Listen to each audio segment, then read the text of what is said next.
from the novelist to the expert, from the beginner to the master, from playing around and experimenting with things and creating a masterpiece. These are all the elements of art. And our art on this show is sound. Hi, I'm L.V. Smith, host of Sounds Within. And as promised, I said I was going to bring in one of my favorite new love in spoken word and written poetry, Mr. Christian Zimmerman. I got him back as promised, and we got to carry this again.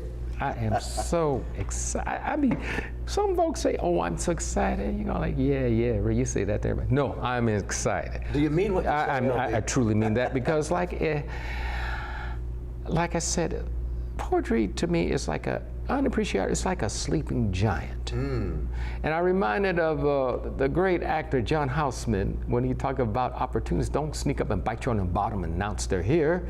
You have to get out there and search and find and dig down and do it. That would be very much in the tradition of Walt Whitman, one of my favorite poets. He was very much about getting out there, get out of the classroom, go out into the forest, go out into the wilderness. Life. Examine that flower, examine that spider, really experiencing life.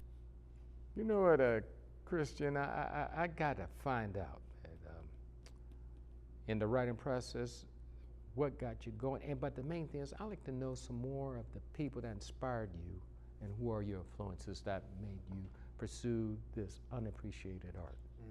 Well, as we talked about in the last show, certainly some of great teachers that I had, but my inspiration have been from writers that I sort of have gotten into over the years. You know, the interesting thing about whether it's literature or poetry, you can have read 100 poets and still barely scratched the surface of what's out there.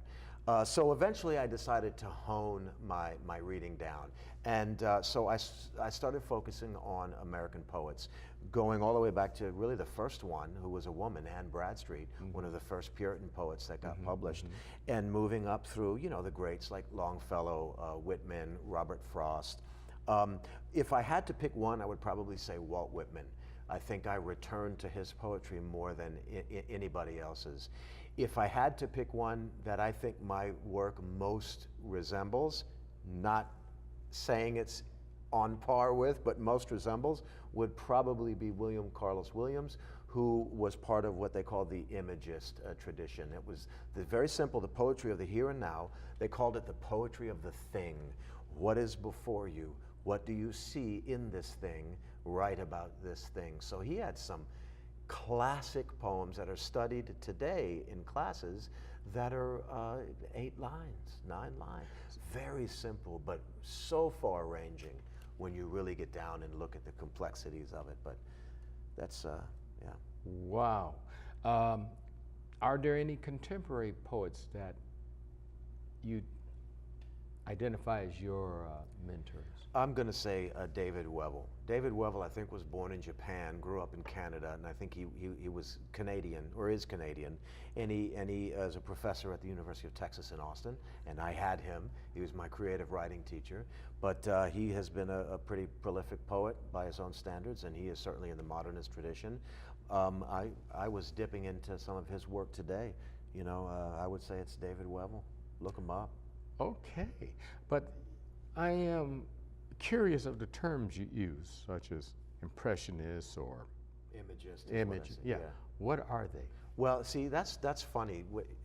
Those terms didn't exist until people started writing in a particular era, and then critics started reading it and talking about it, and then they started coining phrases and definitions to describe what they were seeing.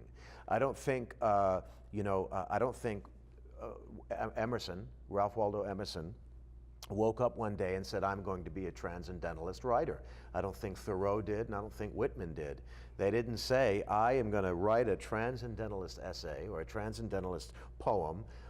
They just wrote, and then when critics start talking about it, they're the ones who sort of categorize everything.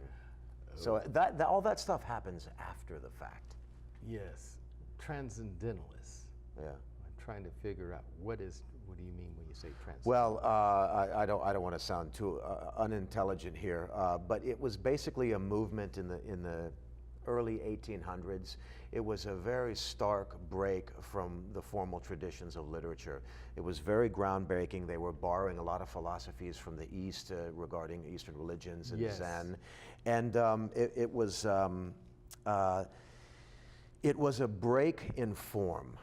For instance, prior to that, every poem rhymed. But so the mysticism of the East mysticism of began the East coming here way back on our in shores. the 1800s. In writers like Thoreau and Emerson. See, and we thought this Whitman. was just Yeah. only happening during the 60s because of the music. Oh no, this goes way back. This goes way back. So Transcendentalism was not only a change in form of how the poetry looked on the page, but it was a change thematically, you know. Do you have any transcendental writing right now you like to share? I don't think I do. What kind of writing did you bring today? Well, I brought a bunch of stuff. I think my stuff maybe would be more in the tradition of William Carlos Williams. Let's The hear poetry William Carlos poetry of the here and Let's now, hear the thing let's before hear you. the here and now. That makes sense. This is called From One Thing Another. From one thing another. The heart unfolds like a summer bloom spreads its petals, color by color, inching out, filling space, grabbing for the goodness of the sun. Old lovers, you might say, or children at play, either way, the two mingle to yield reds, yellows, and greens that seduce. The human eye, and in silence beckon the bees across the field to come and give, to come and take. There are no secrets here, as each essence becomes the other's. Before the dawn, a storm overwhelmed the woods. The collision of opposite particles, nearly frozen, birthed the wicked heat of lightning. Cracking the highest bough, by morning it gave way, crashing to the ground. But sometimes goodness can grow from the violence that breaks a thing too stiff to bend, as there beneath the cover of burnt wood, the space fills with a family of rabbits taking solace from the heat and from others that would do them harm. The instinct to go for the throat. See how mine opens to receive her goodness, golden and sweet as it goes down. LV, this is called Here a Garden. Okay. One poem begets another,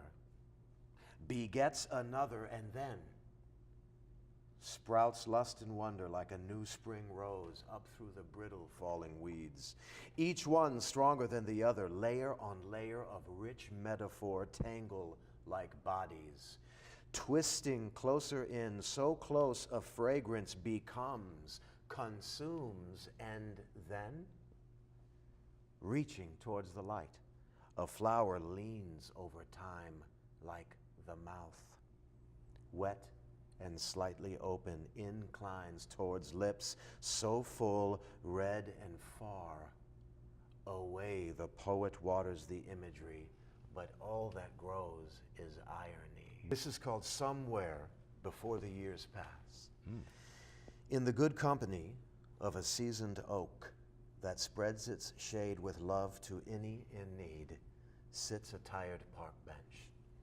The metal parts steadfast but rusted, the wood split and dried but not compromised. The willingness remains to do a job it has done for decades, giving itself to others who need a moment of rest or reflection. Amazing things occur when we pause, wonder, or imagine the bliss two could kindle were they to find it and just sit. Whoa. That would be slightly transcendental. You're no kidding. Meaning to, rather than read about nature, experience nature, touch the tree, sit under the tree. But here sit it on the is bench. written for one, just say, hey, experience life, man. Pause. Take your time and experience that breath. Pause. Breathe. Yeah. Oh, in stereo yet. I love this. Oh, this is great. Folks, we have here, we just experienced the poetry of Christian Zimmerman. Renaissance man, poet, musician, educator, health follower, an experienced man in the martial arts. I mean, this man, and a devoted husband and father. I mean, hey, that's pretty much a complete package right there. Now I just wish I got paid for it all. The best jobs, you know, brother, we're not ever going to be recognized or paid for. That's it. But the thing is like your poetry said, you know, enjoy that moment, because some people can have so much more. And will never experience life to the degree that you're doing it. Well, you know, I think about, we all know how old trees are and how Forever. wise they are. They've been around for a Forever. long time. So I see in this poetry, you see this old, seasoned oak, been sitting there for decade upon decade upon decade, and now you have this old park bench sitting in the shade of the tree that's been there for decades after decades. And they're begging you, they're begging somebody, come, sit, take a moment, Experience life. right? Listen to the hum of creation. Thank you. That's what I should do next time. I don't want to say this because I know you're going to hold me to it. I always call my temple the Northwest Coast. And I go there to refresh and replenish the spirit. And like a part of my indigenous or native side that comes from the Choctaw people. It says, listen to Mother. Listen to Mother Earth talk to you. I should write some of the stuff she shares because I'm hearing that in your poetry. And where you're just saying, hey, so basic without necessarily, there's nothing wrong with the flowery or the imagery speech, but I love that style of poetry you bring to the table. Thank you. For me, the poems that I enjoy the most are the ones that are accessible. You know, you can read them and you understand them. Yes. You know, they're not rife with metaphors that are so over your head and puzzling, and those are impressive. Yes. And those are the ones most people talk about. Yes. But they're not the ones that most people enjoy Or remember. or remember. And that's what I love about William Carlos Williams. I just enjoy his poetry because I understand most of it. You know, and that's what I try to do with mine. Simple stuff that just speaks to many people. Okay, I got a question for you. Yeah. Now, this is going to be addressing your educator side. Does I often have to wrestle with the poet side when sharing poetry with students, let's say in middle school? How do you make poetry work, let's say in your environment, when you're in the classroom sharing? Well, that's a tough one, especially with today's generation, because if it's not on a computer screen or a laptop or an iPod or an iPad or whatever else iPhone they have, it initially is not very interesting to them. So a lot of people say, okay, well, if we're doing a unit on mitochondria, or if we're doing a unit on similes and metaphors and other literary devices, let's do it through the iPod. Let's do it on the smart board. Let's do it through technology because we get them hooked that way. And that's fine and dandy, but I don't think you need that. Old school. I think old school methods really work. And here's the best way to do it. You take them outside. Take them outside. We have a beautiful garden at our school. Yes. A beautiful garden that a lot of teachers take advantage of. If you're going to read a poem by Gary Soto, which is often studied at the middle school level, and even Robert Frost, which I'm thankful he's still around. He's still canonized. Yes. Take them outside and read it to them. Yes. Have them read it out loud. Assign them 2 lines go to you, these 3 lines go to you, these 2. Do it that way. It works sometimes. Have you had any positive experience where some of your students have picked up that pen and... Oh, yes. Oh, yes. Obviously, I won't say her name because she's a minor, but That's right. There's a particular student who has since moved on to another school who was a very challenged child. very challenged. But we had problems with her, 6th grade, 7th grade, and one day, this was after I had shared some poetry with one of my colleagues. She had heard that I was doing this, and I said, "Oh, can I read it?" And I said, "Why don't I read it to you?" And then she started writing, and I'm not just saying this because she's my student. I'm not padding this at all, but she has a really developed voice as a poet. And all this stuff was coming out. All this emotional stuff, all of this baggage, all of the stuff she's been through in her life. And she did it in such a gentle way that one of my colleagues, when I shared it with him, said, I need to show this to Miss Cotto, because she was a celebrity at our school. And he walked her down with the poem and had her read it. And it was really moving. So yes. Wow. Yes. You know what? What would be some of the poetry you have that have touched your students? Do you have any poems in there that you've written that touched them? That I've? Yes, that you've written. Yes, I don't have them with me. The stuff that I have with me is probably a little bit above their heads. Okay. I would say maybe this one. I read this one to, not my class actually, but a class of a colleague there. Please do we have time for this? Yes, we do. This is a simple poem about a moment I was having with my son. So I thought, these kids you got to have that. These kids could probably relate to that. Yes. So this is called October. October. On a quaint and narrow path that neatly divides a row of humble dwellings sits 3 weeks' worth of fallen autumn leaves, cracked and dried. Leaves that I guess have given up their moist essence like a soul and traded in living for a season of sweet rest. While in my hand is nested a tiny, perfect hand, not yet two, as my boy and I take a walk kicking his ball as we do, through layer on layer of leaf that loudly crunch like tiny brittle bones. Down to the pool we go, where light and shadow meet like old friends, on a mirror-smooth water top, to see the new collection of floating black bugs that met their doom there in the night. Then suddenly, a wicked bark from a German shepherd down the trail catches my boy's ear, and for a second, wide-eyed and rigid, he steps in fear behind my legs.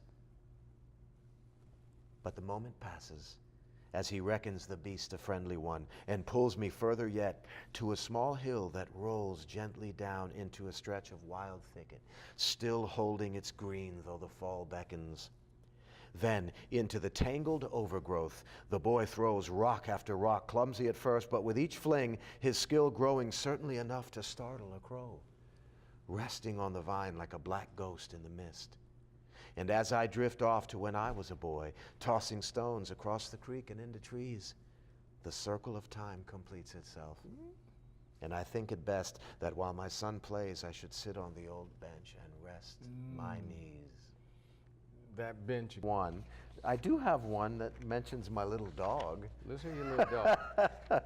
This is called, this is yet another simple one, quite frankly. This is called Just Past Terrace. Okay. Friday light and a gentle kiss of rain. Would that my soul were the mighty wind pushing in and through storm clouds, slow formed and great in scope, as they punch their way into the placid June sky. Sweet staccato notes lift like hymns from the trees, a chorus of birds unseen prick my little dog's ears. His tiny black olive of a nose, my son once noted, sorts through the wet grass for yesterday's news or other clues of who has come and gone. Mist becomes rain, glazing my sandaled feet. Shoes were the better choice. He licks them, looks up, and we seem to agree the time for heading back is now, as there is much to do, people to meet, and things to see. Wow. I love that little dog. His name is Duke. Wow. And he is 3.5 pounds. 3.5 Yeah. pounds. Gee, that thing called I have this demon I don't like. It's called time. and it sometimes runs faster than what it should. So we got to get back to you as a writer. What are some of your challenges as a poet? Like trying to, you mentioned you want to be published. I'd like Yes. to know, what is your challenge in that? Well, let me be very frank with you. My challenge in that has historically been lack of self-confidence. You know, I have a body of work. It's something, a stack of poems. Just never really thought that anyone would want to read them or that they were good enough. So my biggest challenge has been myself. But that's changing. That's changing. I've been getting it out there, letting wise and creative people read it, and the response has been overall very favorable and generous. So now it's time for me to start seeking avenues. But there's other challenges too. You know, I think any published poet would say you have to write every day. Yep.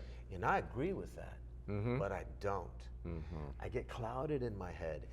Where I live in South Pasadena, I walk my dog the same place every time, and there's just this beautiful hill. Yes.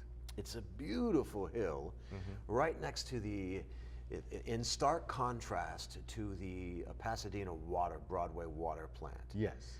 And it's just interesting. You have this ugly gray factory, and then across this little humble road there, this gorgeous hill. And I've lived there for a year, and I've been trying to come up with one line of poetry to honor that hill, and I just can't get it out of me. It's coming. It's coming. So my head gets cloudy. We will have, as soon as you have it written, you will share it here. I'm getting close. Don't hurry it. I'm It getting just close. will. You want it to be there. Yeah, but there are times when you try to be in, let's just say, the tradition of Whitman, who gets into this or got into this mystical state of experiencing nature and whatnot, and just wrote and wrote. And I envision him rolling his eyes back in his head at some point, writing some of this stuff because it was deep. Yes. I can get to that moment, but then all of a sudden I hear my voice, Christian Zimmerman, say, that sucks. That's no good. Someone's already said that. Yeah, sorry. I happen to own a big corner on the market on self-doubt that I've been wrestling with.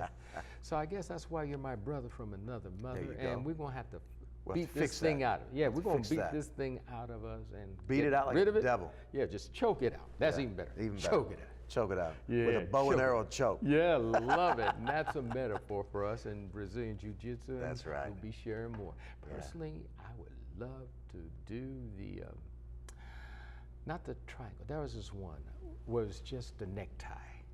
The Peruvian necktie. Yeah, but we're just going to call it necktie because it's going to be our own thing. That'll be the Zimmerman Smith necktie. Necktie. I love it. Yeah. So the confidence, that's something I bet that puts us in perspective with encouraging younger people to write, because here they're hearing this stuff, they're told it's beautiful, it's great, it's respected, it's, oh, I love that. I'm gonna have to edit that baby out. Bless you. Well, anyways, it pretty much is something that there's a challenge when they say, I don't even get what you're talking about. Yeah. And here's something you share where it does make sense, and they say, gee, that's so beautiful, but how do I slow down to get back to reach and do that? Yeah. So how do we try to encourage young kids to finally accept themselves so they just write what you feel and take a chance and share? Well, that's, there's no other way to do that than just to do it. Tell them, write. When for instance, my son's been journaling. We have sort of fallen away from it a little bit, but when he first started journaling, the one thing I told him about your journal, you write whatever you want to write about, and don't. Normally, I'm a stickler for spelling and grammar and writing conventions, and of course, anything that he turns in, it has to be perfect in terms of that. But I said, but for a journal, don't worry about the spelling. It's you. Don't worry about the diction. Right. Don't worry about the writing conventions. Don't worry about anything. Right. Just write what you're feeling. You're right. And I'll be darned if some of the greatest stuff didn't come about little trips we took to Chinatown. He wrote about wanting these 2 little turtles, and he wrote about all this wonderful stuff that was really good. And the funny thing is when I told him not to worry about spelling and grammar, it was all great. Because there was no pressure. Right. See, I'm putting pressure on myself. Yeah. Oh, this isn't good enough. Oh, I got to say this in a better, more unique way or whatever, but no pressure. That's what you tell the kids. Now look, not every kid is going to be Maya Angelou or Shakespeare, okay? Not every kid. So we don't want to lie to them. They start, go ahead. It's not for me. This is our last minute together Oh, it's our now last for minute. this episode. So I want you to look at your camera of fame. Yep. Take 1 minute to encourage people what they need to do to become the great writer that's within them. Oh, well, I think there's a writer in all of us. I think there's a good writer in many of us. I think there's a great writer in a few of us. But don't even think about that. Just write. Sit down. Listen. Hear what's around you. Think about what you're feeling. And just start jotting some thoughts down. Doesn't have to rhyme, or maybe it can rhyme. Doesn't have to be a poem. Maybe it could be prose. But the act, the physical act of writing, whether you do it longhand with a pencil, or whether you're typing it on your phone, or whether you're typing it on your laptop, it can be a cathartic experience, both physically and spiritually. It's like a lot of healing can come from writing. Yes, yes, absolutely. Christian Zimmerman, thank you for coming on Sounds Thanks for Within. having me, sir. And, oh, sir, no, you're my brother, man. You're coming back again. Folks, this has been another installment of Sounds Within. And if you check, Christian, what is your contact information for the next 5 seconds? cmz411@yahoo.com. Watch for the credits. See you again. And Christian's going to close us off. Let's go. You want a happy one or a sad one? Let's go happy. Let's go close happy. off with on a happy note. I got a lot of sad ones in here. Well, read sad. No. Let me get you. Do I have a happy one? Yeah, I love this, man. You We're look at gonna me close out with credits. thumbing man. through I love everything. it. Oh, this one's deep, man. Hit it. This is called March. The day shall come without escape. We've spoken of it in hushed tones. Truly we stand at the gate, and when it opens, please take with you the wind and the light in all the secret melodies we've played without our hands for remembrance and silent hope. That our present unknown destination might be reached, if only in our dreams. Long and many have they been for me, of gently beating hearts, quivering with want, and reaching for things they cannot have. I love it. I love it. Let's have one last little piece, man. Just Little one last piece. Yeah, just one little piece. All right, this is about my wife's mother who's passed on. It's called M's Gift. The depth